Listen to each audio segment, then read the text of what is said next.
இவர் பயப்படுறது பயப்படாமல் போகிறது அப்பாற்பட்டது. 1.5 லட்சம் தமிழர்கள் அங்கே இருக்கிறாங்க. பிரச்சனை வந்துடக்கூடாது. அந்த அக்கறை அவன் வந்து நாளைக்கு முதல்ல தியேட்டரில் அடிப்பான், அப்புறம் பெங்களூரில் தமிழர்கள் அந்த உள்சூர் மாதிரி இருக்கக்கூடிய இடங்களில் அடிப்பான். இந்த மாதிரி நான் கையெடுத்து கும்பிட்டு அந்த வேகத்தை நான் வணங்குறேன். ஆனால் விவேகமாகவும் செயல்படணும்னு ஆசைப்பட்றேன். தாவேகல நிர்வாகிகள்லாம் இப்போ என்ன, அங்கங்கே ஒரு மாவட்டத்துலேயும் ஒரு வாட்டாள் நாகராஜ் இருக்காருங்க தாவேகால. அதை புரியாமல் இன்னும் நீங்களும் நானும் வாட்டாள் நாகராஜ் ஆகலான்னு சொல்லி பேசுகிறீங்க. நம்ம எதுக்கு இங்கே வாட்டாள் நாகராஜ் ஆகணும்? நீ என்னமோ வாட்டாள் நாகராஜுக்கு போய் கர்நாடகா வரைக்கும் போய் தேடணுங்கிறீங்களே. நம்ம ஊர்லேயே அமைச்சராகவே ஒரு அம்மாவை வச்சுருக்கோம், சொர்ணாக்கா ஒன்று. திருசக்தியார்னா பத்திரிகை துறையில் தெரியும், ஏதோ போட்டுக்கிட்டு வச்சுட்டு பார்க்குறதுக்கு இப்படி சாதுவாக இருப்பாருன்னு. ஆனால் வீட்டு வாசலில் வந்து ஆஃபீஸ் வாசலில் கொளுத்துறேன், குண்டு போடுறேன், வெட்டுறேன்னு வந்து நின்னவனெல்லாம் பின்னால் யாரும் ஆள் இல்லாமல் ஒத்தையாக நின்று என்னை தாண்டி போய் வெட்டு பார்க்கலான்னு சொல்கிறாள். செந்தில் பாலாஜி விஷயம் பரபரப்பாக போயிட்டு இருக்கு. பெட்டிஷன் இங்கே இது வரைக்கும் தமிழ்நாட்டில் வந்து போலீஸ் ஸ்டேஷனில் வழக்கு விசாரணைக்கு லீவு கேட்ட ஆள் இவர் தான். 5 வருஷம் 2021 26 முடிகிற வரைக்குமே ரத்தீஷ் அப்படின்னாவே அது மட்டும் டிஜிபி ஆஃபீஸில் அட்வைஸ் பண்ண மட்டும் இல்லை, டாஸ்மாகில் அந்த விசாகன்னு இப்போ அவர் A2 ஆயிருக்காருல்ல. Senthil Balaji A1, A2 வந்து விசாகன் அதிகாரி. ஒரு டிபார்ட்மெண்ட்லேருந்து எவ்வளோ 60,000 கோடி. ஒரு நிமிஷம், ஒரு வருஷத்துக்கு 60,000, 5 வருஷத்துக்கு எவ்வளோ ஆச்சு? 3 லட்சம் கோடி. 3 லட்சம் கோடி எவ்வளோ கடன் வாங்கியிருக்கிறோம் நம்ம? அது என்ன நம்ம வாங்கினோம், ஒரு 5 லட்சம் கோடி வாங்கினோம் அந்த பீரியட்ல. 3 லட்சம் கோடி இங்கே. சரி, ஒரே ஒரு இடத்துல மட்டும், ஒரு துறையில மட்டும். ஜாயின் பண்ணிட்டேன். அப்படியா? நான் கத்துக்கிறேன், நான் இருப்பேன். அங்க போயிட்டீங்களா? ஆமா, அங்கதான் வந்து அது யார் வந்தாலும் கூப்பிடுறாங்களே, வருத்தப்பட்டு பாரம் சுமப்போர்லே என்னிடம் வாருங்கள். ஏங்க நான் தான் வந்து பேரை வந்து சொன்னேன்ல, சாம் மிக்கி பண்டிட் திருசக்தி சுந்தரராமன் பேரை மாற்றிக்கிட்டேன்னு. எனக்கு ஏதாவது ஒரு நல்ல பதவி வாங்கி தரலாமா இல்லையா? ஒரிஜினல் பண்டிட் அங்கே உட்காந்துங்கிறாரு, அவர் எதனா சீட்டை கிழிச்சிட போறாரு. அப்புறமா இப்போ வந்து திடீர்னு ஒரு நடிகர் தனுஷ் இருக்கார் பாருங்க, தெரிகிறது கிரகங்கள் நிலைமை. அடுத்த முதல்வர் அடுத்த தேர்தலில் தனுஷ்னா அப்படின்னா என்ன அர்த்தம்?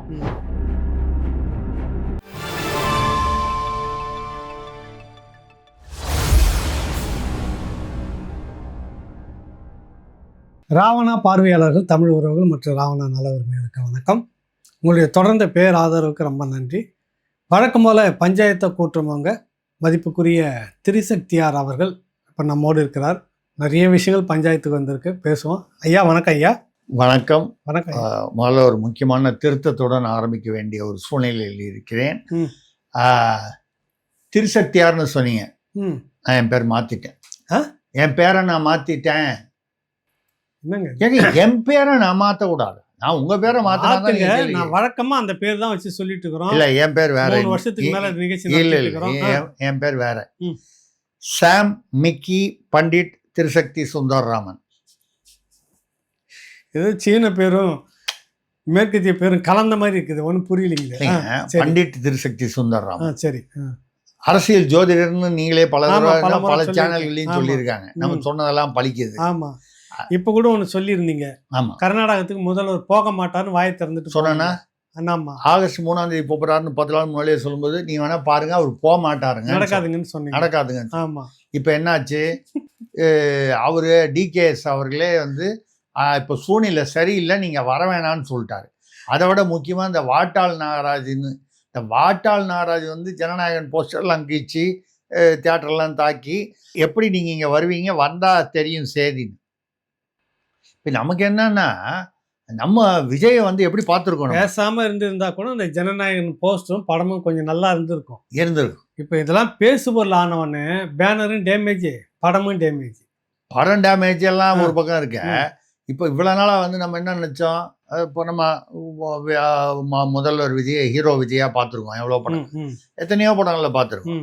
அடிச்சு பூந்து 10 பேர் 20 பேரை வந்து ஒரு சமயத்துல வந்து அவர் சமாளிப்பாரு, போவார் வருவார். இந்த வாட்டாள் நாகராஜன்றவர் எனக்கு தெரிஞ்சது அது கொஞ்சம் ஒரு வில்லங்கமான டைப் தான். இருந்தாலே வம்பு பண்ணதுக்குனே, அதுவும் தமிழர்களுக்கு எதிராக எப்பப்பாரு வந்து இந்த தமிழர்களுக்கு எதிராக அப்படின்னா அவர் வந்துருவார். அவரு என்ன ஒண்ணுன்னா அவர் ஒரிஜினல் கன்னடம் கிடையாது. அதை பத்தி முக்கியம் இல்லைங்க. அங்க வந்து ஏறினவர் ஏங்க இப்போ தமிழ்நாட்டில் இருக்கிறவங்கலாம் ஒரிஜினல் தமிழரா? நான் அதை சொல்ல வரலங்க. இப்போ நீங்க அந்த வரிசையா மண்ணைச் சேர்ந்த அப்புறம் அந்த மொழியை அந்த அந்த சேர்ந்தவன் அந்த அமைதியா அந்த- இல்ல இருக்கான். இல்ல இதுக்கு முன்னால இருந்த முதல்வர் வந்து ஒரிஜினல் தமிழரா? இப்ப இருக்கிற முதல்வர் ஒரிஜினல் தமிழரா? ஐயா, அது அதுக்கு இல்ல. முன்னால நான் இதெல்லாம் அது நமக்கு தேவையில்லைன்னு பிரச்சனை, சொல்ல நான் வரேன். அது சொல்ல வரல. ம். அவங்க அமைதியா இருக்காங்க. இந்த மாதிரி ரெண்டும் கட்டாதுன்னு தான் இப்போ வந்து மொழி பிரச்சனை வச்சு தூண்டி பேசுது பெருசா அப்படின்னு சொல்ல வரேன். ஆமா, அப்படிதான் பார்க்க போனா இப்ப கூட நம்ம டெல்லி பிரதிநிதியா ஒருத்தரை போட்டிருக்காங்களே, ஒரு சினிமா தயாரிப்பாளர், ஆமா அவரு வெங்கட்ரமணா. ஆமா அவர் கர்நாடகாக்காரன். ஆமா, ஆனா பாத்தீங்கன்னா அவர் வந்து ஆந்திரால இருந்து வந்து கர்நாடகால செட்டில் ஆனவரா. எல்லாம் அப்படிதான் இருக்கும். ஆமா, அப்ப ஆந்திரால இருந்து இப்ப நீங்களே ஆந்திராவா, ரூட்டை முடிச்சிட்டீங்களா? ஆந்திராவா, கர்நாடகாவா, தமிழ்நாட்டுக்கு டெல்லி பிரதிநிதி அதுலயும் எல்லா மக்களும் கிடையாது, குறிப்பிட்ட சில பேர் ஏழ்ற இந்த மாதிரி இருக்குது. அதை சொல்ல இருக்குது. வரேன். அப்போ அதனால நான் சொல்றது என்னன்னா, ம். ஆகஸ்ட் 3ஆம் தேதி எல்லா சேனல்லையும் எல்லாம் இப்போ நம்ம பேசுற மாதிரி ஆமா, ஆமா. நேரி ஆகஸ்ட் 3ஆம் தேதி முதல்வர் ஒருவர் போயிட்டு அங்கே போய் நான் கூட சொன்னேன், ஒரு பக்கெட் எடுத்துட்டு போய் தண்ணி வாங்கிட்டு வருவாரோ நம்ம தெரில, ம், காவிரியிலேருந்து. ம். எம்ஜிஆர் போனார்னதுக்காக இவர் போறேன்றாரு. ம். அது எனக்கு தெரிஞ்ச வரையில அவர் ஆகஸ்ட் 3ஆம் தேதி போக மாட்டாருன்னு சொன்னேன். அம்மா ஒரு வார்த்தை சொல்லுவாங்க. ம். அது அவங்க வீட்டுக்கார அம்மா, ம். நாங்க அம்மான்னு சொல்லுவோம். ம். உங்களுக்கு வந்து திரிசக்தி இருக்கு, வாய் கொழுப்பு கொஞ்சம் போடவே அதிகம். எப்ப அதான் சொல்லுவாங்க, வாய் தான் கொழுப்பா இருக்கு, அதால் தான் பிரச்சனையே அப்படின்னு. ஆமா கரெக்டு. கரெக்டா சொல்றீங்க பாருங்க. ஆமா, நம்ம என்ன சொல்றோம், பக்கெட்ல தண்ணி எடுத்துட்டு வருவாரான்னு கேக்குறீங்க. ஆமா. பின்ன வேற எப்படிங்க? அவர் என்ன சொல்லியிருக்காரு, யாரு, DK சிவகுமார், கர்நாடகா முதல்வர், ம். ஒரு துளி தண்ணி கூட சொட்டு தர தண்ணி கூட முடியாது, கிடையாதுன்ட்டாரு. சொட்டு தண்ணி கூட ஒரு தடவை இல்ல, ஒரு வாரத்துல 3 தடவை சொல்லிட்டாரு. தண்ணி எங்க தண்ணியே இல்ல, கொடுக்க முடியாது சொல்லிட்டு இன்னொன்னு சொல்றாரு, 93 TMC தண்ணி ஒரு டேம்ல இருக்கு, 82 TMC தண்ணி ஒரு டேம்ல இருக்கு, 63 TMC ஆக தண்ணி எங்க கிட்ட இருக்குன்றதும் சொல்ல வராரு. ஆமா. ஆனா உங்களுக்கு கிடையாது. ஆமா, உங்களுக்கு கிடையாது. இப்ப அது இப்ப நம்ம என்ன நினைச்சோம்னா, இப்போ நம்ம முதல்வர் வந்து அவர் வந்து நம்ம அவரை சூப்பர் ஹீரோவாகவே பார்த்துருக்கோம் இல்லையா? நம்மளுடைய மனசுல என்ன நினைக்கிறோம், விஜய் எப்படியும் முடிச்சிட்டு இல்ல வந்து இல்ல அதுக்கெல்லாம் கவலைப்படுவார் அவரு. அதெல்லாம் வந்து அடிச்சு தோசம் அங்க போய் தண்ணியோட அவர் போனார்னாலே அது கர்நாடகாவில் அவருடைய ரசிகர்கள்லாம் வந்து எல்லாரும் வந்து அப்படி நின்று பாதுகாப்பு கொடுத்துருவாங்க, பவுன்சரே கூட தேவையில்லை அவருக்கு. அப்பெல்லாம் நினைச்சான். வாட்டாள் நாகராஜ் எனக்கு தெரிஞ்சு ஒரு 75 வயசுக்கு மேல ஆகி போச்சு. ஒரு காலத்துல இருந்தாரு. அந்த பேரை சொல்லி 2 பேர் தான், வேற யாரும் இல்ல. 2 பேர் தான் போறான், தியேட்டர்ல கிழிக்கிறான், போறான், எல்லாம் வேடிக்கை பார்த்துக்கிறான், போலீஸும் வராது, கேள்வி கேட்காது. அவருக்கு ஒரு பிராண்ட், அவ்வளவுதான். அந்த வாட்டாள் நாகராஜ் எனக்கு தெரிஞ்சு ஒரு 75 வயசாவது இருக்கும்.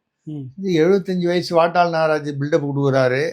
அதை பார்த்து நம்ம முதல்வரும் வந்து பயந்துட்டாருன்னு நம்ம சொல்லல, மக்கள் கேள்வி கேட்பாங்க பயந்துட்டாரா அப்படின்னு. இவர் பயப்படுறது பயப்படாம போறது அப்பாற்பட்டது. 1.5 லட்சம் தமிழர்கள் அங்க இருக்கிறாங்க, பிரச்சனை வந்துடக்கூடாது.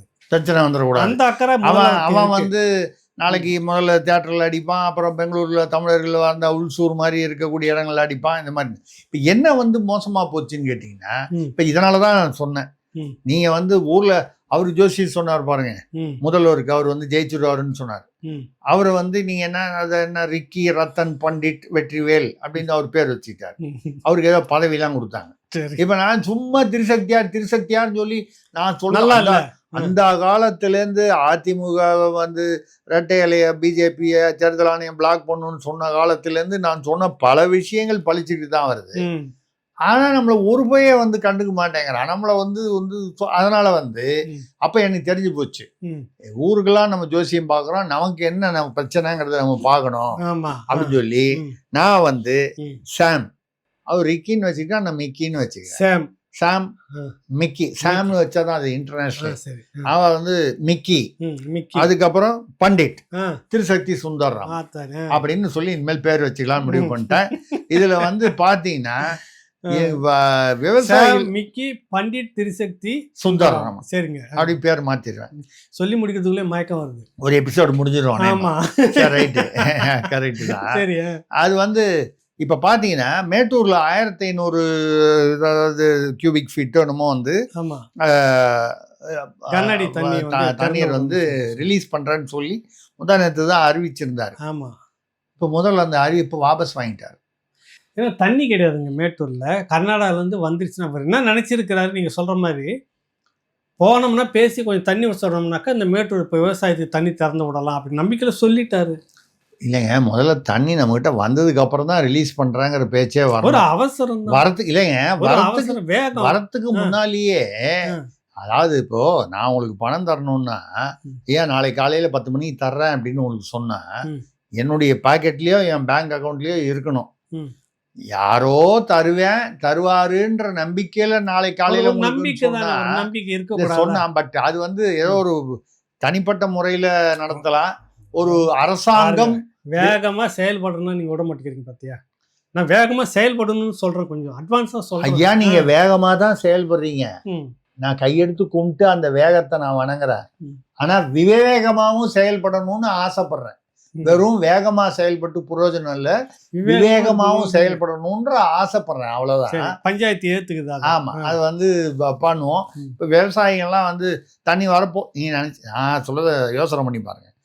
முதல்வரே வந்து இல்ல அரசே வந்து அறிக்கை விடுது 1500 கியூபிக் ஃபீட் மேட்டூர்ல திறந்து விடுறோம். விவசாயம்லாம் உடனே கூலி கிளிலாம் எல்லாரையும் ஃபிக்ஸ் பண்ணி அவனுக்கு அட்வான்ஸை கொடுத்து கூப்பிட்றவனை கூப்பிட்டு எல்லாம் ரெடி பண்ணியிருப்பானா? இப்போ தண்ணி வரலன்னா அவனுக்கு அவ்வளோ வீணாக போச்சா? எதிர்பார்ப்பு, வருத்தம், ஏமாற்றம், இதை தவிர பொருளாதார ரீதியிலையும் ஏதோ ஒரு வகையில் நஷ்டம்.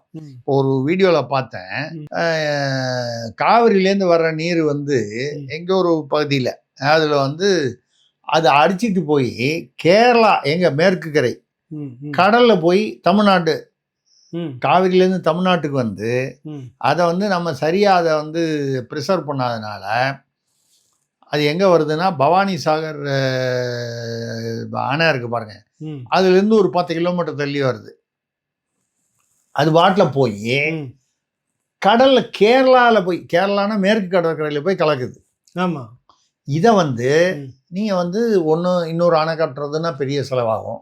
ஒரு டன்னல்னா சுரங்கப்பாதை, இப்போ ஒரு மெட்ரோபோல்லையா அந்த மாதிரி வந்து ஒரு சுரங்கப்பாதை வழியாவோ, ஏன்னா நீங்கள் நார்மல் இதில் போடணுன்னா வழியில் விவசாய நிலம் வரும், இல்லை வேற ஒருத்தர் நிலம் வரும், அது வாங்குறதுல பிரச்சனைகள்லாம் வரும்.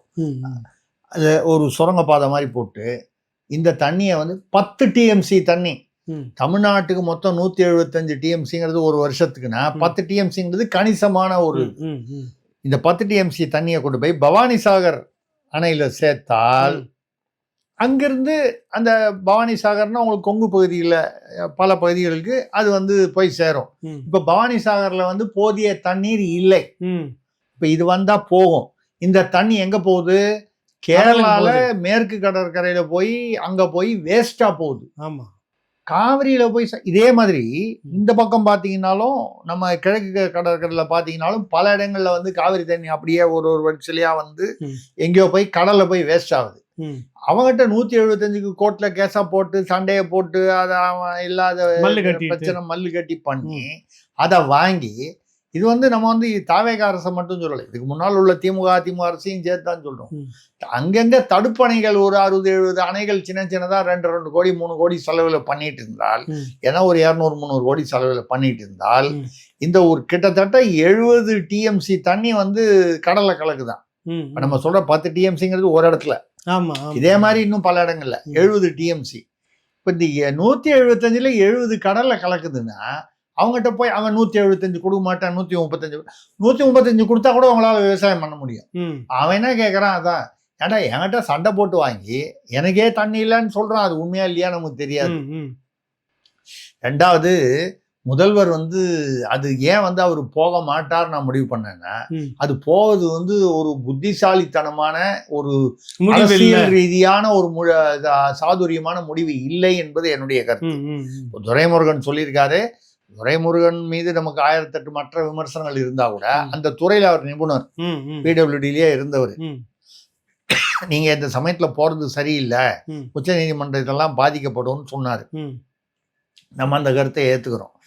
ஏன்னா இவர் வந்து அங்க போய் வந்து பேசிட்டதுனால என்ன ஆகும்னு கேட்டீங்கன்னா, நாங்க அது பேசியிருக்கோம், போயிருக்கோம், வந்திருக்கோம்னு அவர் உடனே என்ன பண்ணாரு பாருங்க, டிகேஎஸ். அவர் ஏற்கனவே இவ்வளவு வருஷம் அரசியல்வாதியா இருக்கிறவர். நம்ம நேத்திக்கு வந்தவங்க, நம்மன்னு சொல்றது நம்ம தாவேகாவை சொல்லுவோம். அவரு எவ்வளவு வருஷமா இருக்காரு. கரெக்டாக ஒரு பிரச்சனை வரும், மக்கள் எதிர்ப்பு வரும், நமக்கு தேவையில்லை அப்படின்னு கட் பண்றாரு. அவர் வரதுக்கு முன்னால் இந்த வாட்டாள் நாகராஜ் பிரச்சனை எல்லாம் வருது நீங்கள் வர வேணான்னு சொல்கிறதுக்கு முன்னால் முதல் ஸ்டெப்பில் சொல்லி தானே கிளப்பி விடுறாங்க. இல்லைங்க, அதுக்கு முன்னால் இது வாட்டாள் நாகராஜ் அனுப்பிச்சி விட்டதே யாருன்னு தெரியாது. மேலிடத்துலேருந்து கர்நாடகாவில் அனுப்பிச்சி விட்ருக்கலாம், நீ போய் ஒரு கலாட்டா அப்படின்னு சொல்லி அது வழக்கமாக நடக்கும். அரசியல் தானே, அப்படிதான். இல்லை அவர் வந்து என்ன சொன்னார்னா, இவர் முதல்ல விஜய் வரட்டும், முதல்ல வரவேற்றார், அது வரட்டும், முதல் கொஞ்சம் முன்னால் ஒரு வாரம் முன்னால் வந்துட்டு அவரை வந்து நாங்கள் ஹெலிகாப்டரில் வச்சு எங்கெங்கெல்லாம் வந்து இது அந்த எங்களுடைய டேமில் எல்லாத்தையும் எவ்வளோ தண்ணி நிற்கிது அப்படிங்கிறத அவருக்கு வந்து நாங்கள் காட்டுறோம் அப்படின்னு சொல்லியிருந்தார். இப்போ இது மட்டும் நடந்துருக்குதுன்னு வைங்க, அவர் என்ன பண்ணியிருப்பார், முடிச்சு வந்த உடனே நாங்கள் டேம்லலாம் தண்ணி கம்மியாக இருக்குதுங்கிறத காமிச்சிட்டோம். தமிழ்நாட்டு முதல்வர் விஜய் அதெல்லாம் ஏற்றுக்கிட்டாரு. பெங்களூர்ல குடி தண்ணீர் வராது, இதை வரல அப்படிங்கிற ஒரு விஷயத்தையும் சொன்னோம், அதையும் புரிஞ்சுக்கிட்டாரு. அந்த பெங்களூர்ல 30% வந்து வாழுவது தமிழர்கள் தான், அவங்களுக்கும் குடிநீர் வராது அப்படிங்கறத சொல்லிட்டோம், அதை ஏத்துக்கிட்டாரு. இதான் மேட்டர் முடிஞ்சு போச்சு அப்படின்னு சொல்லி மேட்டரை க்ளோஸ் பண்ணுவாங்க. நீங்க அப்புறம் ஆணையம் போய் அங்க போய் இங்க போய் இல்லைங்க நான் தான் கூப்பிட்டு காமிச்சிட்டோம், அவரும் ஏத்துக்கிட்டாரு, அப்புறம் என்ன இருக்கு, இதெல்லாம் தெரிஞ்சுதான் துரைமுருகனும் இன்னும் மற்றபடி அன்புமணி ராமதாஸ், அதிமுக உள்ளிட்ட எல்லாருமே சொன்னாங்க, இந்த விஷயம் சொன்னாங்க. அதனால இப்போ வந்து நம்ம வாட்டாள் நாகராஜா மாறலாமா தமிழ்நாட்டிலயா? இல்லைங்க, அங்கே கர்நாடகாவில் வாட்டாள் நாகராஜன் பேரில் ஒரு தெருவு பேர் வச்சுருக்காங்க, சிலை வச்சு இருக்கிற உசுரோட சிலை வச்சுருக்காங்க. அப்புறம் வருஷத்துக்கு ஒரு டைம் அந்த பிறந்தநாள் வருதுல, மாநிலம் பிறந்த நாள் 56, அந்த நாளில் இந்த மாதிரியான மொழி இனம் இந்த மாதிரியான சம்மந்தப்பட்ட வழக்கெல்லாம் பதிவு பண்ணுறாங்களே, இப்போ பேனர்லாம் அடிச்சுக்கிச்சாங்கன்னா பதிவு பண்ணியிருப்பாங்க, இந்த மாதிரி வழக்கெல்லாம் ரத்து பண்ணிடுறாங்க. தமிழ்நாட்டிலையும் அந்த மாதிரி பண்ணுவாங்களா? அப்படி ஒரு ஆட்சி வருமா அப்படின்னு பார்க்குறோம். இங்கே அந்த மாதிரி என்ன பண்ணோம், உடனே குண்டா. அதாவது நீங்கள் அந்த கலாட்டா பண்ணுறவங்க, வன்முறை பண்ணுறவங்க, விஷமம் பண்ணுறவங்க, செல்மிஷம் பண்ணுறவங்க, இதெல்லாம் மனசில் வச்சுக்கிட்டு வாட்டாள் நாகராஜன்னு சொல்கிறீங்க, கரெக்டா? எங்கே பார்த்தியா எங்கே உண்மையில நிறுத்துறீங்க, எங்கேயே இப்போ இழுத்துட்டு போகிறீங்க, யார்ட்டையும் மாட்டி விட போகிறீங்க என்ன? இல்லை தெரியுது, நல்லா தெரியுது, புரியலன்றதை கேட்டு தெளிவிச்சுக்கிறேங்க. அதுதான் அதுக்கு நான் வந்து என்ன தெளிவுபடுத்திக்கிறேன். அப்போ நீங்க மாதிரிலாம் சொன்னா இல்லைங்க, வாட்டாள் நாகராஜனா நீங்க யாரு? அவர் வன்முறை பண்ணாரு, ஒரு மொழி பற்று இனப்பற்று நம்ம நடந்துக்கலாமான்னு கேட்டாங்க. அதே சமயத்துல அவர் வந்து கலாட்டா பண்றாரு, வன்முறையா கலாட்டா பண்றாரு, தியேட்டர் அடிக்கிறாரு, இதெல்லாம் நீங்களும் சொன்னீங்க, நானும் சொன்னீங்க. நம்ம ஒன்றும் நீங்க தான் சொன்னீங்க, நான் உங்களை குற்றம் சாட்டல. இப்போ நம்மளுடைய நம்பிக்கை இப்போ தமிழ்நாட்டில் நம்ம வாட்டாள் நாகராஜா இருக்கலாங்க. தாவேகல நிர்வாகிகள்லாம் இப்போ என்ன, அங்கங்க ஒரு மாவட்டத்திலையும் ஒரு வாட்டாள் நாகராஜ் இருக்காருங்க தாவேகால. அதை புரியாம இன்னும் நீங்களும் நானும் வாட்டாள் நாகராஜ் ஆகலாம்னு சொல்லி பேசுறீங்க. நம்ம எதுக்கு இங்க வாட்டாள் நாகராஜ் ஆகணும்? தமிழ்நாட்டுல தாவேகால ஒரு மாவட்டத்திலையும் பாத்தீங்கன்னா ஒருத்தன் கட்டி போட்டு எங்க ஒரு ஊர்ல வந்து பணத்தை வந்து இது பண்ணி 21 பவுன் நகையை எடுத்துட்டு போறான், பிடிங்கிட்டு போறான் பொம்பளை கிட்ட. அதுக்கப்புறம் பாத்தீங்கன்னா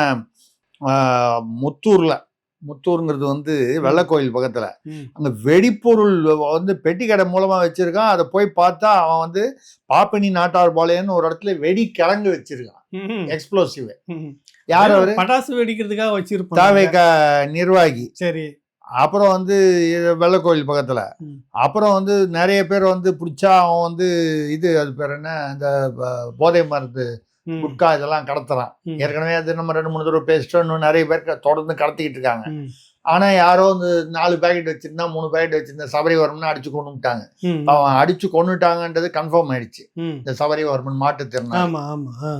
இப்ப ஆக மொத்தம் நீங்க இந்த வாட்டாள் நாகராஜுங்கிறத வந்து நீங்க ஏதோ வந்து நாங்க வாட்டாள் நாகராஜி இருக்காங்க தெரியுமா உங்களுக்கு? இங்கயா?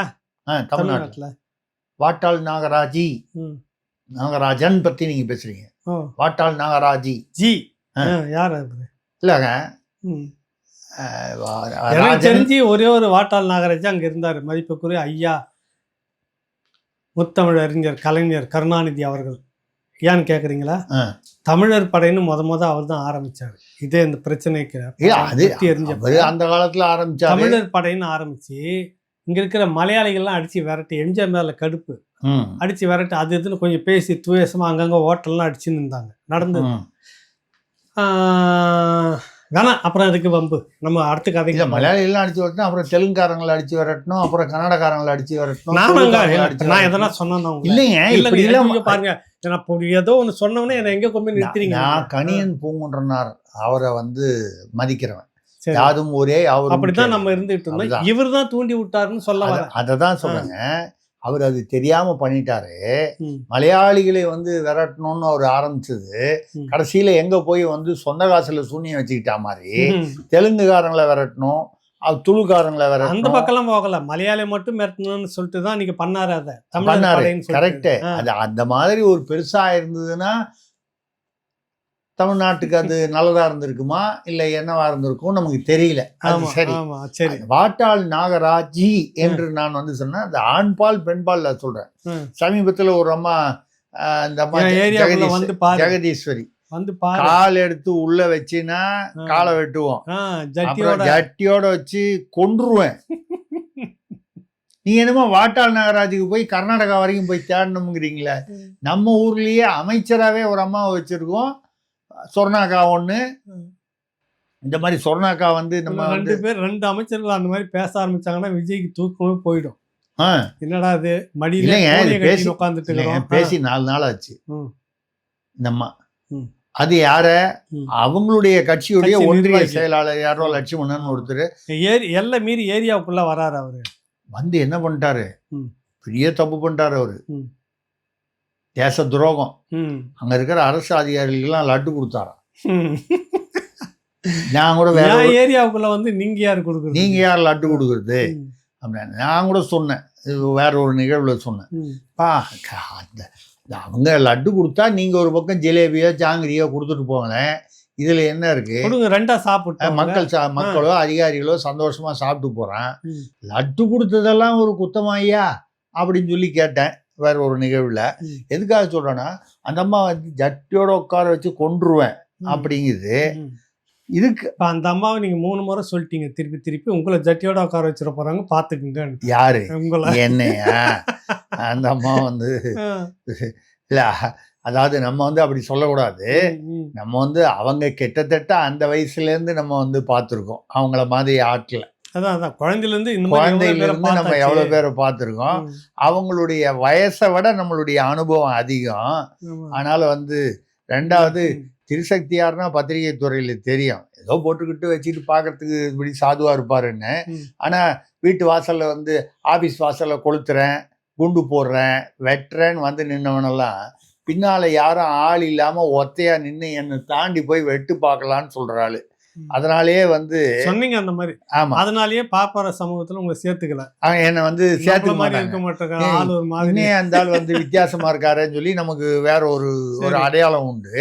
அப்படி இருக்கும்போது அதெல்லாம் நம்ம இது இப்போ இதெல்லாம் வந்து நேற்று முளைச்ச மழை, நேற்று பெஞ்ச மழையில முந்தா நேற்று ஏதோ முளைச்சுது அப்படின்னு சொல்லுவாங்களே, அந்த மாதிரி இப்பொழுதுதான் அரசியல் திடீர்னு யானை மாலை போட்டுருச்சு, மந்திரி ஆயிட்டாங்க. ஒரு நல்லது நடக்கட்டும். சரி, நம்ம இன்னொரு முக்கியமான விஷயத்துக்கு வரும்.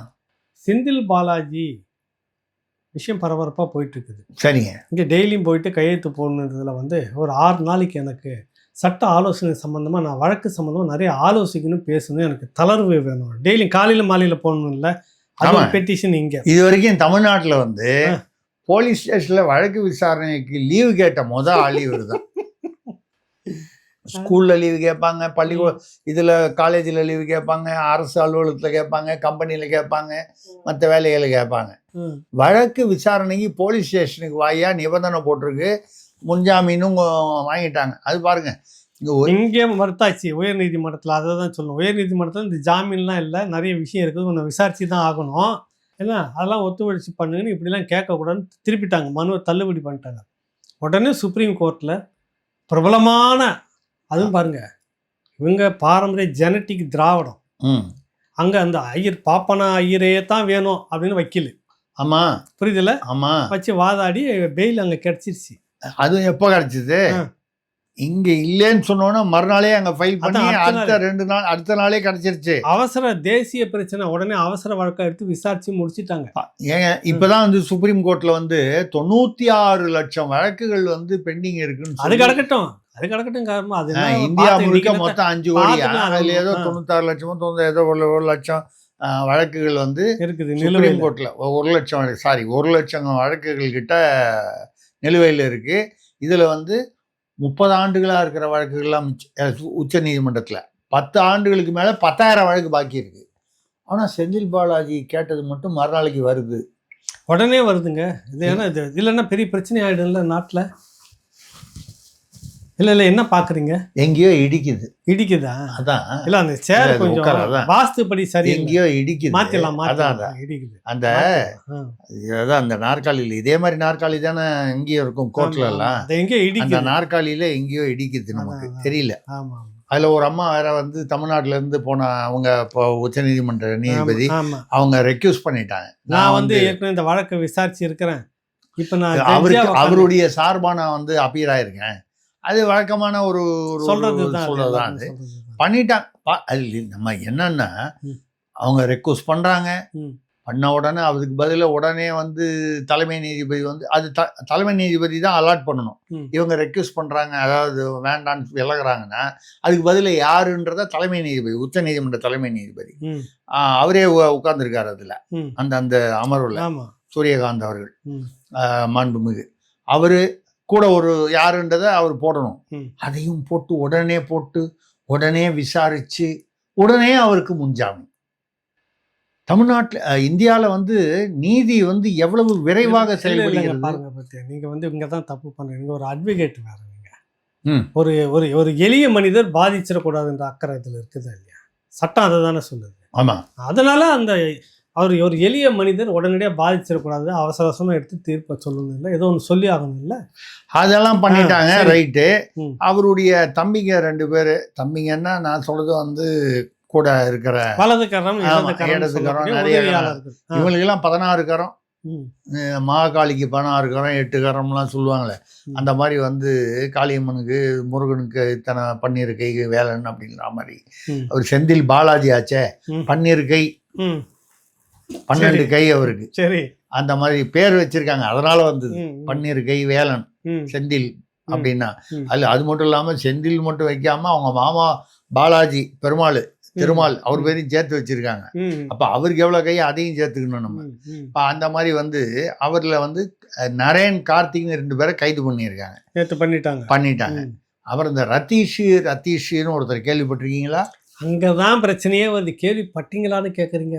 5 வருஷம் 2021 26 முடிகிற வரைக்குமே ரத்தீஷ் அப்படின்னாவே இந்த நாற்காலி இருக்குல்ல, யூனிஃபார்ம் போட்ட அது போலீஸ் டிபார்ட்மெண்ட் நாற்காலி, அது ஒரு அசைஞ்சு அப்படி உட்காரும். அவ்வளோ அப்படி நடுங்க பேரை கேட்டாவே. டிஜிபி ஆஃபீஸ் உள்பட நான் சொல்கிறேன். ஆமாம், டிஜிபியை யாரை கொண்டு வரணும், சிட்டி கமிஷனரை யாரை கொண்டு வரணும், எந்தெந்த ஐபிஎஸ் எங்கெங்கெல்லாம் மாற்றணும், டிஜிபி ஆஃபீஸில் உட்காந்து அட்வைஸ் பண்ணவர் இவர். அது மட்டும் டிஜிபி ஆஃபீஸில் அட்வைஸ் பண்ண மட்டும் இல்லை, டாஸ்மாகில் அந்த விசாகன் இப்போ அவர் A2 ஆயிருக்காருல்ல, Senthil Balaji A1 A2 வந்து விசாகன் அதிகாரி வரணும், டாஸ்மாக் எம்டி. அவருக்கு வந்து வாட்ஸ்அப்பில் எந்த ஆலையில் டிஸ்டிலரியில் எவ்வளவு வாங்கணும், என்னென்ன ஐட்டம் வாங்கணும்னு டெய்லி இன்ஸ்ட்ரக்ஷனே ரத்தீஷ் தான் கொடுத்துருந்தாரு அப்படிங்கிறது தான் வருது. அதுக்குள்ள வருது. ஆமாம், அவர் தான் இந்த ECRல வந்து 500 கோடி ரூபாய்க்கு வந்து மொட்டை மாடியில் ஸ்விம்மிங் பூல் வச்சு வீடு கட்டிட்டு இருக்காருன்னு சொன்னாங்க. சும்மா ஒரு 500 கோடியில் சும்மா. ஆமா, 3 வருஷத்துக்கு முன்னால அவர் ஸ்கூட்டர்ல வந்துட்டு இருந்தாராம். 3-4 வருஷத்துக்கு முன்னால அவர் வந்து பாருங்க உழைச்சி அவரும் வந்து மேல உழைக்கிறவனுக்கு இந்த மாதிரிலாம் வராது. திடீர்னு இந்த மாதிரி வரவனுக்கு தான் கோடி கோடியா வீட்டை வாங்குறது, பக்கத்துல ஏத்த வாங்குறது, சொத்தை வாங்குறது, பாக்குறதெல்லாம் வந்து. நீங்களும் நானும் செய்யறது உழைப்பு, இவங்க செய்யறது பிழைப்பு. உங்களுக்கு அதனாலதான் உங்களை என்னையும் பார்த்து பழக தெரியாது சொல்றானா. அண்டர் கிரவுண்ட்ல ஸ்விம்மிங் பூல் வைக்கிறது இல்ல உங்களை என்னையும் பார்த்து ஏகலைவனும் இந்த திருசக்தியாரம் 2 பெருசும் உட்கார்ந்து புழைக்க தெரியாத பெருசுங்க உட்கார்ந்து பேசிட்டு இருக்கீங்க. இங்கதான் தப்பு வருது. நீங்க வேணா புழைக்க தெரியாம இருக்கலாம், நான் புழைக்க கத்துக்கினேன். தாவிகா கூட ஜாயின் பண்ணிட்டேன். தாவிகால ஜாயின் பண்ணிட்டேன். அப்படியா? நான் கத்துக்கிறேன் மாதிரியா நான் இருப்பேன். அங்க போயிட்டீங்களா? ஆமா, அங்கதான் வந்து அது யார் வந்தாலும் கூப்பிடுறாங்களே, வருத்தப்பட்டு பாரம் சுமப்போர்லே என்னிடம் வாருங்கள் கூப்பிடுறாங்க. அதுல போய் சேர்ந்துட்டீங்களா? எனக்கு பெட்டியெல்லாம் ஏங்க நான் தான் வந்து பேரை வந்து சொன்னேன்ல, சாம் மிக்கி பண்டிட் திருசக்தி சுந்தரராமன் பேரை மாத்திக்கிட்டேன்னு எனக்கு ஏதாவது ஒரு நல்ல பதவி வாங்கி தரலாமா இல்லையா? ஒரிஜினல் பண்டிட் அங்க உட்காந்துக்கிறாரு, அவர் எதனா சீட்டை கிழிச்சிட போறாரு அப்புறமா. அதுல ஒரு தமாஷ் தெரியுமா உங்களுக்கு? அவர் பேர் சொல்லும் போது ஞாபகம் வருது. இப்போ வந்து திடீர்னு ஒரு நடிகர் தனுஷ் இருக்கார் பாருங்க, அவர் ஒரு கொடி ஒண்ணு போட்டார். கொடி போட்டாலே அடுத்தது வந்து ஏக்கம், அடுத்தது அது வரிசையா அரசியலுக்கு வராருன்றதெல்லாம் வரப்போகுது. இதுல ஒரு பேச்சு சொல்றாங்க, ஏதோ பிஜேபி தான் அவரை வந்து கட்சி ஆரம்பிக்க சொல்லிச்சுன்னு சொல்றாங்க. அது உண்மையா இல்லையா நமக்கு தெரியாது. இருந்தா கூட நம்ம ஒன்றும் செய்ய முடியாது. ரைட்டு, அவர் தனுஷ் ஆரம்பிச்சிட்டாரு, அது பிறந்தநாள் கொண்டாடினாரு, ரத்த தான முகாம், இந்த வழக்கமான ஃபார்முலால இப்போ சூர்யா ஒரு ஃபார்முலால போயிட்டு இருக்காருல்ல, அதே மாதிரி அவரும் போறாரு. இந்த தனுஷுக்கும் நம்ம ரிக்கி பண்டிட், ரத்தன் பண்டிட், வெற்றிவேல் அவர் தான் ஜோசியரா. எவ்வளவு காலமா? முழுசா கேளுங்க, சிரிக்காம கேட்கணும். நான் சிரிக்கவே மாட்டேன். சிரிச்சீங்கன்னா அபராதம் உண்டு. அப்படின்னா சிரிக்கவே மாட்டேன். ஆமா, அவர்கிட்ட சொல்லியிருக்காரா, தனுஷோட ஜாதகத்துல முதல்வர் ஆவதற்கு வாய்ப்பு இருக்கிறது தெரிகிறது, கிரகங்கள நிலைமை. அடுத்த தேர்தலில் இவர் முதல்வர் ஆவதற்கு வாய்ப்புகள் இருக்கிறது. அடுத்த தேர்தல் 31 வச்சுக்கலாம், இல்ல 29 வந்தாலும் வரலாம், இல்ல 31 வச்சுக்கலாம். சட்டமன்ற தேர்தல் இல்ல நான் கேக்குறது, கல்லூரிக்கு முதல்வரா இல்ல டுடோரியலுக்கு முதல்வர்? தமிழ்நாட்டின் முதல்வராக வருவார், முதலமைச்சராக வருவார். அப்ப நான் எதனா டுடோரியலுக்கு வேற எதனா இன்ஸ்டிடியூட். இப்ப நீங்க என்ன நினைப்பீங்க? நீங்க நினைக்கல, ஆனா உங்க முகத்துல எனக்கு வந்து அப்படியே சும்மா அந்த இதுல அந்த அது என்ன அந்த மானிட்டர்ல படிக்கிற மாதிரி என்னால படிக்க முடியுது. இவர் வந்து ஒரு ஜோசியரை வந்து ஏதோ ஒரு சிறப்பு அதிகாரியா வந்து ஒரு ஆர்டர் போட்டாங்க, 675 ஜிஓ நம்பர். மறுநாளே வந்து ஒரே விமர்சனம் வந்துச்சுன்னு சொல்லி வாபஸ் வாங்கிட்டாங்க. அவரு மகா எரிச்சல்ல இருக்காரு. என்ன ஏன் நான் உங்களை வந்து நான் கேட்டேன்னா என்னை வந்து ஒரு அதிகாரின்னு சொல்லி போட்டு மறுநாளைக்கு மறுபடியும் அதை வாபஸ் வாங்கி அவமானப்படுத்திட்டீங்களே அப்படின்னு அவருக்கு ஒரு எரிச்சல் இருக்கலாம். ஒரு மனித இயல்பு அவருடைய ஜாதகத்துல இருந்துச்சு, ஒன்னு இப்படி போட போறாங்கப்பா, போட்டுட்டு இப்படி வந்துட்டு அது அவருக்கு தெரியாது, அதை படிக்காம விட்டுட்டாரு. இல்ல அவங்கவுங்க ஜாதகத்தை பார்த்தா தெரியாது, பிளாங்கா தெரியும். அவங்கவுங்க ஜாதகத்தை எடுத்து பார்த்தா வெள்ளை பேப்பரா தெரியும், படிக்க முடியாது. அது மாதிரி இருந்ததுனால இப்ப என்ன பண்ணிட்டாரு, விஜயோட ஜாதக கட்டத்துல ஏதோ குறுக்க ஒரு கோடு கீச்சிட்டாரு. எங்கேயோ ஒரு இடத்துல வந்து இந்த சனி சுக்கரன இடத்துல சுக்கரனை சனியா மாத்தி வச்சுட்டாரு, ஏதோ பண்ணிட்டாரு. இப்ப அடுத்த முதல்வர் அடுத்த தேர்தலில் தனுஷ்னா அப்படின்னா என்ன அர்த்தம்? விஜய் ஆட்சி போயிடும்னு அர்த்தமா இல்லையா? நல்லா இருக்கட்டும், நான் ஒண்ணு சொல்லிடுறேன். இந்த மந்திரம் மாந்திரிகம் சூனிய வைக்கிறது போறது, இந்த ஜாதக கட்டம் மாத்துறது, டிபார்ட்மெண்ட் துறைன்னு ஒண்ணு போட்டான்னா, எது நம்ம கவர்மெண்ட்ல ஒன்னொன்னுக்கு ஒரு துறை இருக்குல்ல, பொதுப்பணித்துறை, கல்வித்துறை, வேளாண் துறை. இப்ப அந்த துறை பிரகாரம் தான் சூனியம் வைப்பாடு, மாந்திரிகம், அந்த துறை கட்டம் கட்டுறது, அந்த துறைப்படி தான் இப்ப எல்லாமே முறைப்படி நடந்து கொண்டிருக்கிறது. ஏன்னு கேட்டா, இதுல நம்ம முதலமைச்சருடைய அறை இருக்கு, 10வது பக்கத்து கட்டடத்தில் 10வது மாடி, அதை கரெக்டா சொல்லணும். மெயின் செக்ரட்டேரியட் பில்டிங்ல இருக்கு முதல்வர் அலுவலகம் சொல்லுவாங்க, கோட்டையில முதல்ல இருக்கு. காலங்காலமா அங்கிருந்து தான் முதலமைச்சர். அதுதான் எல்லா அதுல அதுக்கப்புறம் பின்னால கட்டினது நாமக்கல் மாளிகைங்கிறது கொஞ்சம் பிற்காலத்துல கட்டினது. நாமக்கல் மாளிகை எக்ஸ்டென்ஷன் சொல்லுவோமே, கூடுதல் கட்டிடம். அந்த கூடுதல் கட்டிடத்துல 10வது மாடிக்கு இப்போ வந்து முதலமைச்சர் அறையை வந்து மாத்துறதுக்கு நல்ல பெருசா வந்து எல்லாம் ரெடி பண்றாங்க, போறாங்க வராங்க. இது மட்டும் இல்லாம அறநிலையத்துறை அமைச்சர் இருக்காரு, அவர் பேர் என்ன, ரமேஷ், அவரு வந்து அவருடைய அறையும் வந்து வாஸ்து சரியில்லை. இந்த பழனி மோசடி, நில மோசடி. அப்புறம் பார்த்தீங்கன்னா மதுரை மீனாட்சி அம்மன் கோயிலில் 60 கோடி நில மோசடி.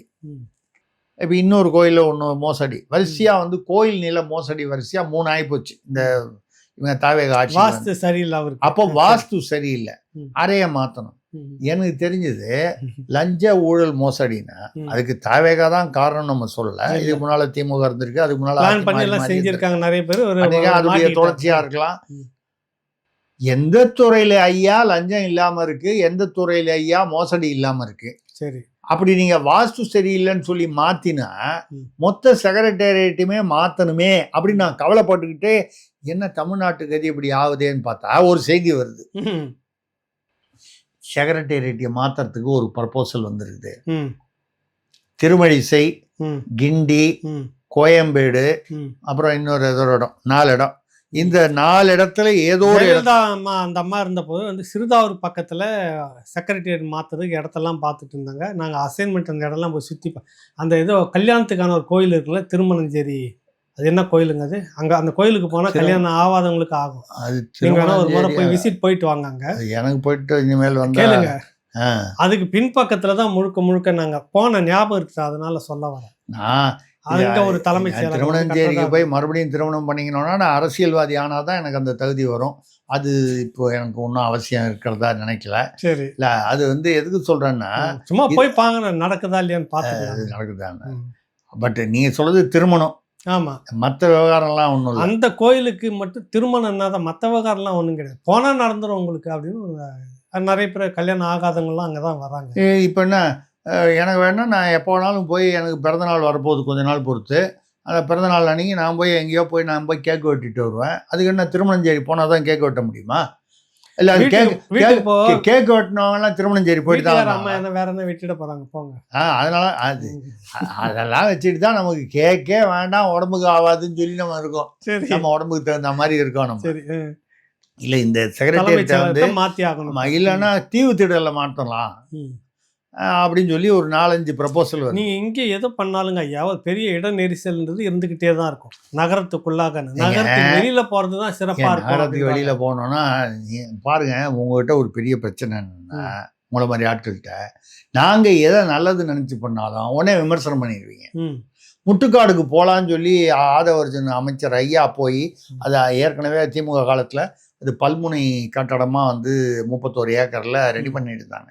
பல துறைகள்லாம் வர்றதுக்காக, ஏதோ அரசியல் ஒழுங்குகள் அதெல்லாம் வர்றதுக்காக ஆடிட்டோரியம்லாம் வச்சு பண்ணுற மாதிரி. அதை பேசாமல் சட்டமன்றமாக மாற்றிடலாம். முதல்வர் வந்து அது வந்து உலக பிரசித்தி பெற்ற மிகப்பெரிய ஒரு கலை அரங்கமாக உலகம் முழுக்க பெரிய பெரிய நிகழ்ச்சி நடக்குதுல்ல, அதை பார்த்துட்டு இங்கே ஒன்று கட்டணும்னு சொல்லிட்டு ஏற்கனவே பிளான் பண்ணிட்டு இருந்தாங்க. நான் கூட அந்த இடத்த போய் பார்த்துட்டு வந்தேன். அது கலைஞர் நூற்றாண்டு பேரில் திறக்கிறதா வேக வேகமாக அப்படின்னு ஒரு முடிவு பண்ணியிருந்தாங்க. அப்போ அது பேரை மாற்றிக்கலாம். இப்போ தாயுமானவர்னு அந்த திட்டத்துக்கு பேர் மாற்றலையா? இந்த மாதிரி பேர் மாற்றுறது ஒன்றும் இல்லை, நம்ம யார் பேர் வேணாலும் மாற்றலாம். இப்போ இந்த பேரை மாற்றலாம்னு சொன்னோன்னு ஒன்று வருது, இந்த கிளாம்பாக்கம் பேருந்து நிலையமா, அது வந்து இவர் பேர் அயோத்திதாச பண்டிதர். ஆமாம், பேர் மாத்திரதா இருக்குன்னு பேச்சு அடிபடுது. ஆமாம் அப்படின்னு சொல்கிறாங்க. நல்ல காரியம் நடந்தா நல்லது. பேர் வச்சா வச்சுப்போ, அதை பற்றி ஒன்றும் இல்லை. நல்ல, அதாவது பொருத்தமான பேராக தான் இருக்கும். தமிழ்நாட்டிற்காக அதாவது பட்டியலின மக்களுக்காக பாடுபட்டவர் அவரு. பட்டியல் என்னன்னு சொல்றதை விட சமூக நீதிக்காக நீதின்றது தான் முதன்மையா அவர் பெரியாரை பார்த்து தான் நிறைய நான் தெரிஞ்சுக்கிட்டேன்னு பெரியார சமூக நீதிக்கு பாடுபட்ட ஒரு பேர். மருத்துவரும் கூட மிகப்பெரிய சித்த மருத்துவ ஆராய்ச்சியாளர். தமிழ்நாட்டில் இந்த தலைமுறைக்குள்ள அயோத்திதாசர் போன்றவர்களை பற்றி, அவர் மட்டும் இல்ல, அவரை போன்ற அந்த மாதிரி வந்து செய்தவர்களை தெரியாது, எதுவுமே தெரியாம ஒரு பேர் தானே தெரியும். ஆமா, தெரியாது. ரோட்டுக்கு அந்த பேரு, நாட்டுக்கு அந்த பேரு, கொடிக்கு அந்த பேரு, ஆமா, ஆத்துக்கு அந்த பேரு எல்லாம் அப்படித்தானே வச்சுட்டு வரோம். ஆமா, நாங்க வந்து கலைஞர் அது மாத்தி அது இல்லைங்க. அவர் கலைஞர்னாலே அவர் கொம்பு வச்சவர் தானே, எல்லாரையோட ஒரு கொம்பு வச்சவர் தானே. அந்த கொம்பு வந்துருச்சு, அந்த கொம்பு இங்க முன்னால விழுந்துருச்சு, அது விட்டுருங்க. அது வந்து இது நான் அப்படியே கொலைங்கன்னு சொல்லியிருந்தாலும், இது வந்து நீங்கள் யாராவது வந்து என் பேரில் வழக்கு போடணுன்னா தயவு பண்ணி போடாதீங்க. நான் வந்து வைகோ அவர்கள் சொன்னதை நான் திருப்பி சொன்னேன். கொலைகார கருணாநிதினு சொல்லி ஒரு காலத்தில் பேசினாரு, அது சொன்னதை ஞாபகம் வச்சுட்டு நான் பேசினேன். ஸோ ஏதாவது நம்மளா எதுவும் பேசல. ஆமாம், நம்மளா பேசல. ஏதாவது வழக்கு போடணும்னா வைகோ பேரில் போடுங்க, என்ன விட்டுருங்க. அந்த ரித்தீஷ் விஷயம் ஒன்று பேசணும் அப்படியே நழுவி வந்துட்டோம். பஞ்சாயத்து அதில் முடிச்சல. ரத்தீஷ், ஆமாம், ரத்தீஷை வந்து செய்தித்துறை, தமிழ்நாடு அரசு செய்தித்துறை, இந்த செய்தித்துறைக்குள்ள ஏன்னா கூடுதலாக நம்ம தகவல் கொடுப்போமே, ஊழல் முறைகேடுன்னு விசாரிச்சுட்டு இருக்கிறாங்க. அவர் சொன்ன ஆளுக்கு தான் கான்ட்ராக்ட் கொடுக்கணும். செய்தி விளம்பரம் இருக்குல்ல, எல்லா செய்தித்தாள்லையும், டிவி சேனலு, வானொலி, சமூக வலைத்தளங்கள் எல்லாமே கோடிக்கணக்கில், எல்லாமே பல கோடிகள், எல்லாமே எலெக்ஷனுக்கு முன்னாடி மட்டுமே கடைசியாக அவசர அவசரமாக கிளியர் பண்ணது மட்டுமே 250 கோடிக்கு மேலே கிளியர் பண்ணியிருக்காங்க. இது எல்லாம் வந்து இந்த ரத்தீஷ் சொல்லி தான் இன்னாருக்கு கொடு, ஏகலைவனுக்கு கொடு, திருசக்தியா இருக்க கொடுன்னா ஒன்னாருக்கு சொல்லிக்க தான் கொடுக்கணும். ஆனால் கொடுத்ததெல்லாம் ஓகே, அவங்க நிறுவனமாக இருந்தது ஓகே, எல்லாம் போலி பில்லு. இப்போ விசாரிச்சாங்கன்னா அந்த வழக்கிலையும் ஒரு எஃப்ஐஆர் போட வேண்டியது இருக்கும், நம்ம எடுத்து சொல்றோம். இல்லை, அதை நமக்கு கிடைத்த தகவல்ல ரத்தீஷ் எந்நேரமும் கைதாவார், செந்தில் பாலாஜி வேணா வந்து ஏதோ அங்க ஆள் வச்சுன்னா நான் சொல்றது வழக்கறிஞர் வச்சு நீங்க தப்பா நினைச்சுக்க போறீங்க. நம்ம தப்பா என்ன பேசிருக்கோம் இது வரைக்கும்? அங்க ஆள் வச்சு தான் அதான் வழக்கறிஞர் வச்சு அதான் தப்பாலாம் நம்ம வேற ஒன்றும் சொல்ல.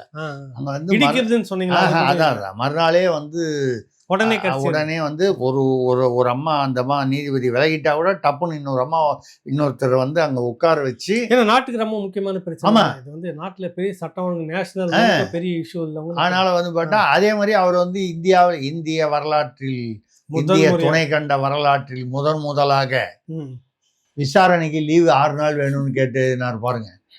அசத்திட்டார் பாருங்க செந்தில் பாலாஜி. அந்த மாதிரி வந்து அதெல்லாம் நடந்தது. இப்போ ரதீஷ் எந்நேரமும் கைதாவாருனாங்க.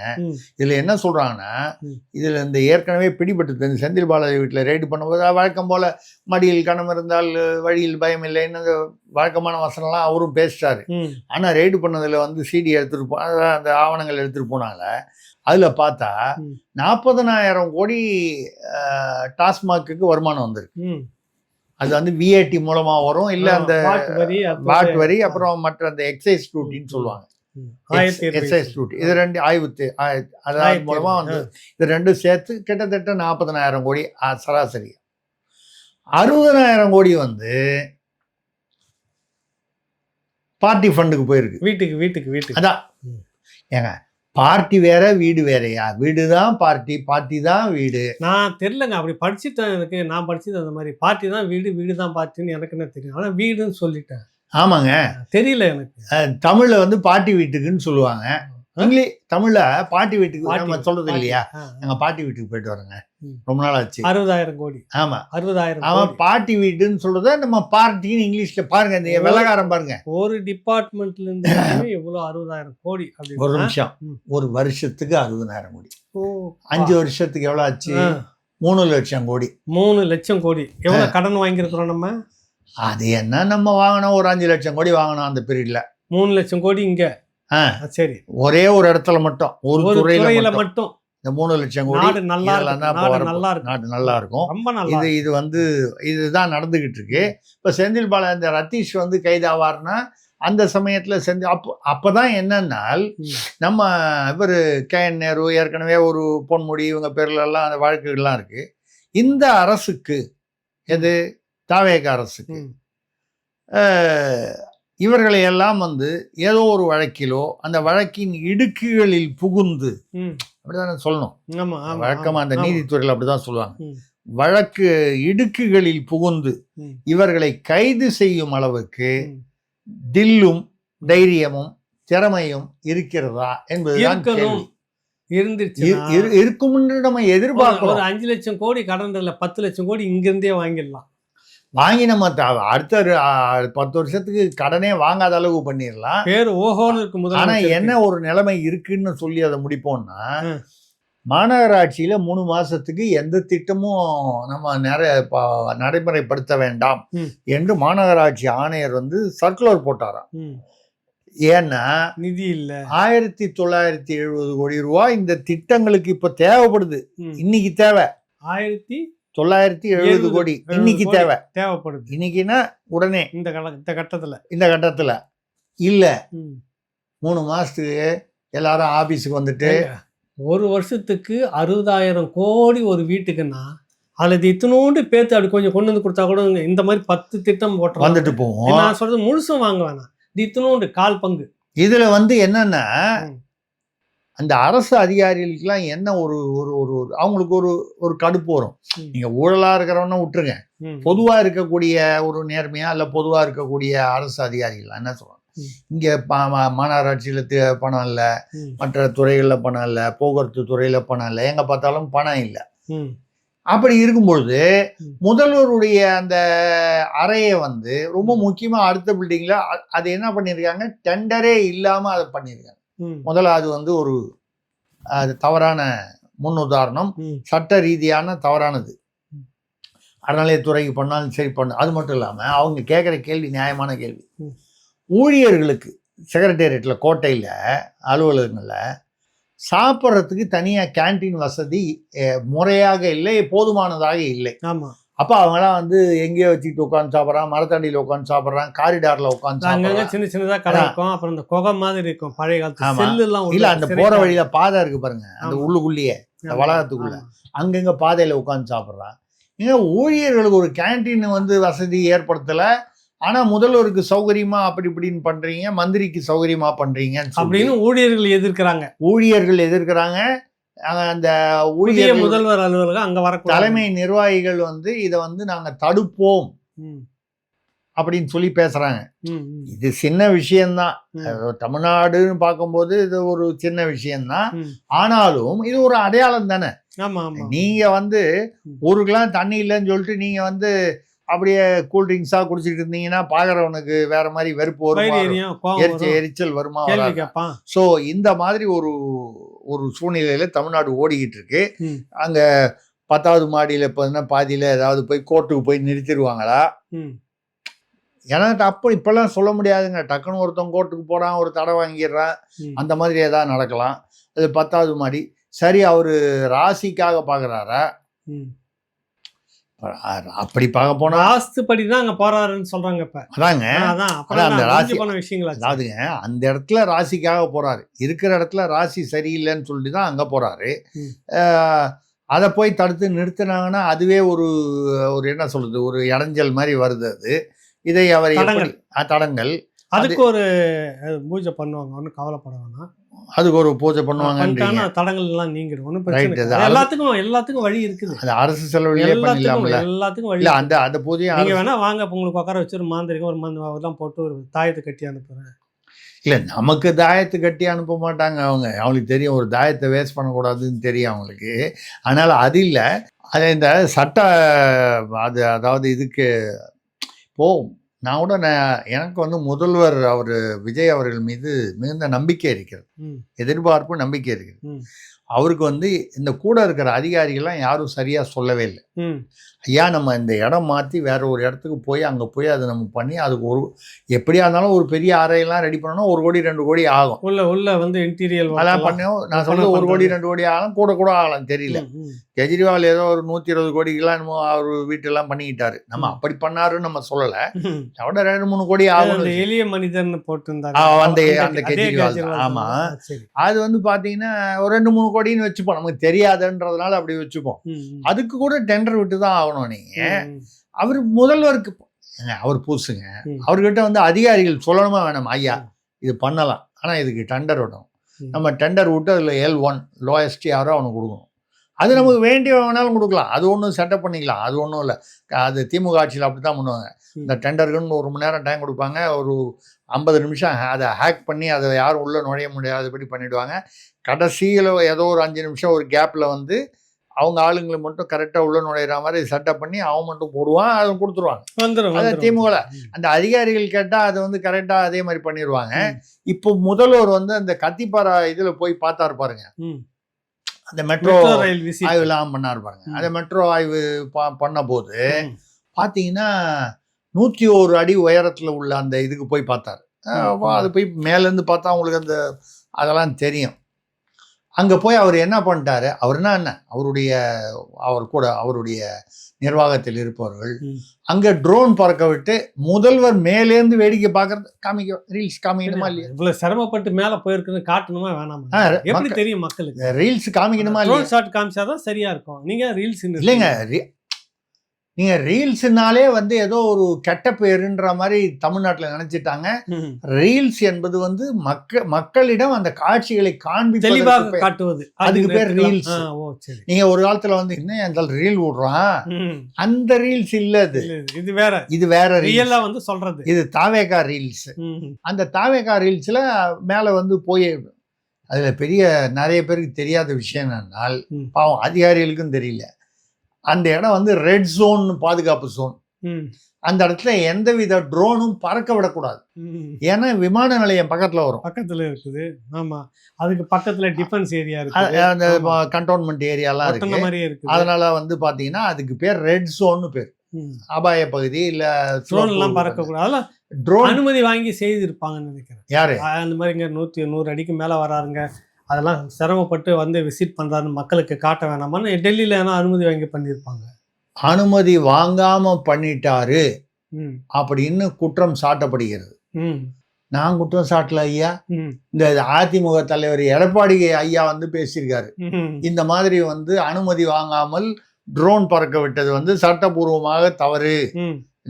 எடப்பாடி ஐயாவுக்கு வந்து தகவல் சரியானது தானா இல்லையா எனக்கு தெரியாது. தெரியல. ஆமா. ஆமா, அதுக்காக வந்து பாவம் அவர் பேர்ல வழக்கு போட்டாதீங்க. ஏற்கனவே அவருக்கு நிறைய தலைவலிகள் இருக்கு. ம், இதுல இதை வேற சேர்த்துறாதீங்க. ஆனா எனக்கு தெரிஞ்சது அவருடைய அனுபவத்துல அதை விசாரிக்காம சொல்லியிருக்க மாட்டாருன்னு நினைக்கிறேன். ம். இங்க வந்து நான் என்ன சொல்றேன், உங்க ட்ரோன் பறக்க விட்டவங்க அதை கொஞ்சம் முறையான ஒன்று தவிர்த்திருக்கலாம், இல்லை வந்து அனுமதி வாங்கி பண்ணியிருக்கலாம். ம். எப்படி பண்ணாங்கன்னு தெரியல. ம். இல்லை இந்த மாதிரி இது சின்ன விஷயம், இதனால ஒன்றும் பெரிய விஷயம் இல்லை. முதல்வர் நிற்கிறத வந்து ட்ரோன் எடுத்ததுனால இந்தியாவுக்கு ஒரு பெரிய பாதுகாப்பு ஆபத்து வர்றதுக்கு வாய்ப்பு இல்லை. ம். இருந்தா கூட வேற ஒருத்தன் ட்ரோன் விட்டா நீங்க அப்ப கேட்க முடியாதுல்ல. கட்டாயம். நாளைக்கு வேற ஒருத்தன் ட்ரோன் விடுறான், காத்தாடி விடுற மாதிரி விடுறான். ம். நீ ஏன் விட்ட? முதல்வர் விட்டார, அப்ப என்ன பண்ணீங்க? தூக்கி போய் ஸ்டேஷன்ல உட்கார வச்சுட்டு முதல்ல அங்கேயே உனக்கு வந்து மந்திரிச்சிருவாங்க. சபரிவர்மன் ஆயிடுமா? அங்க போயிட்டுலாம் பண்ண முடியாது. சபரிவர்மன் ஆயிடுமா அப்புறம்? ஆமா. சரி, ரைட்டு. அதனால அதாவது இப்படி தவறுகள் நடந்தால் அதை வந்து நம்ம வந்து அது பெருசா எடுத்துக்க வேணாம். இதெல்லாம் இந்த அறியாமையினாலையும் அது அந்த அனுபவமின்மையினாலும் வரக்கூடிய விஷயங்கள். அதனால வந்து அதை வந்து நம்ம புறந்தள்ளி விட்டு ஆர்வ கோளாறுன்னு சொல்ல வரீங்க. ஆமா, சரி. ஆர்வம் இருக்கும். ஆனா ஆர்வம் கோளாறு ஆயிரும் சமயத்துல. அந்த ஆர்வ கோளாறு அதிகமா இருக்கு. அது போக சொல்ல வரீங்க. அந்த ஆர்வ கோளாறு போக போக குறையும் என்று எதிர்பார்க்கலாம். அடுத்த எபிசோட்ல நம்ம மற்றதை பேசுவோம் ஐயா. ரொம்ப நன்றி, வணக்கம்.